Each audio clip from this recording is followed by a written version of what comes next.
Avvalambor hammalarga assalomu alaykum. Men Sehrlandiya multfilmida Timur obraziga ovoz berdim.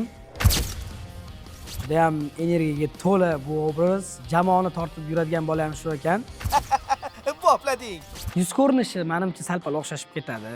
Qahramonlarga kim ovoz beradi degan paytda ham tanlanayotganda tashqi ko'rinishdan ham kelib chiqib tanlashgan deb o'ylayman. Xarakter taraflama ham bab o'xshashib ketadi. O'zim men komandamni ko'rgandek bo'ldim. Nima? Kulgulik axir. Shunaqa momentlar bor, u tekstda bo'lmas ekanda. Degan ovozlar siz uni o'sha multfilmdagi harakatga moslashtirib chiqarib berishingiz kerak avtomatik. Qo'shimcha yana alfabetda nima harflar bo'lsa hamma zvuklarni qoldirdik o'tda qilib joylashtirishsa kerak. Sehrlandiya bu yoshlarni birlashtiradigan multfilm. Ming otdingmi? Hozir ko'rasan. Sehrlandiya bu yangi yilning asosiy tomoshasi.